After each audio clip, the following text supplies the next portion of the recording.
Hi friends அஸ்ஸலாமு அலைக்கும். ஒரு குட்டி மினி விலாக் பார்க்கலாங்களா? இன்னைக்கு டே வந்து காஃபிலேருந்து ஆரம்பிச்சாச்சுங்க. ஸ்ட்ராங்கா. யாருக்கெல்லாம் காஃபி பிடிக்குமோ அவங்க எனக்கு ஒரு லைக்கும், சப்ஸ்கிரைபும் பண்ணிடுங்க. அப்படியே பேபிக்கு காலையிலேயே குளிக்க வச்சு, ட்ரெஸ்ஸு மாத்தி, கார் எடுத்துட்டு அப்படியே போனோம். எங்கே போனோம்னு தெரியல. அப்படியே போகிற வழியில பார்த்தா, எங்கள் ஊரில் இந்த மாதிரி ஆறா? இது குளமா? இல்ல குட்டையான்னு தெரியல. இல்ல மழை தண்ணி தேங்கி நிக்குதான்னு தெரியல. அப்படி தேங்கி நின்னாலும் அடிக்கிற வெயிலுக்கு இன்னும் காஞ்சு போகாம அப்படியே இருக்குமான்னு தெரியல.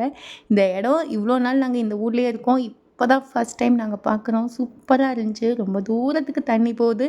அதுக்கப்புறம் பார்த்தீங்கன்னா 2 சைட்லேயும் வாழை மர தோப்பு தான் இருந்தது. அப்படியே தென்னை மரமும் நிறையா இருந்தது. பகலெல்லாம் வந்து பார்த்தீங்கன்னா வெயில் கொளுத்துது. நைட் ஆனா குளிருது. எங்கள் ஊர் கிளைமேட் இது. ஸோ இன்னைக்கு பார்த்தீங்கன்னா இந்த மாதிரி தோட்டத்துக்கு தான் நாங்கள் போயிட்டுருக்கோம். இப்போ பார்த்ததெல்லாம் எங்க தோட்டம் இல்ல. யாரோ வச்ச தோட்டம். ஸோ அந்த வழியில போயி நாங்க இந்த ஹோட்டலுக்கு வந்து ரீச் ஆயிட்டோம். இது வந்து உடுப்பி ஹோட்டல் பியூர் வெஜ் தான். ஸோ போனதுமே சூப்பர் ரெஸ்பான்ஸ். சாப்பாடு கொண்டு வந்துட்டாங்க. நெறைய ஹோட்டல்ல வெயிட் பண்ண வைப்பாங்க.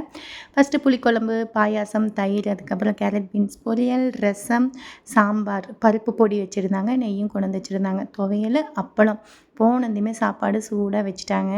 அதனால பார்த்தீங்கன்னா, டக்குன்னு சாப்பிட்டுட்டு கிளம்பிட்டோம். நாங்க சாப்பிட்ற வரைக்கும் பேபி எந்திரிக்கவே இல்ல. நான் சாம்பார்ல கொஞ்சமா கீ போட்டு சாப்பிட்டேன். ஃபர்ஸ்ட்டு தடவ கீ போடும்போது கீ நல்லா லிக்விடா இருந்துச்சு. 2வது தடவ நல்லா உறைஞ்சு போச்சு. அதுக்கப்புறம் பார்த்தீங்கன்னா, புளிக்குழம்புல வந்து கருணக்கிழங்கு மாதிரி ஆட் பண்ணியிருந்தாங்க. அதுவும் நல்லா இருந்துச்சு. அதுக்கப்புறம் பாயாசத்துல அப்பளம் போட்டு சாப்பிட்டேன். எனக்கு பிடிக்கவே இல்ல. அப்புறம் வெறும பாயாசமே குடிச்சிட்டேன்.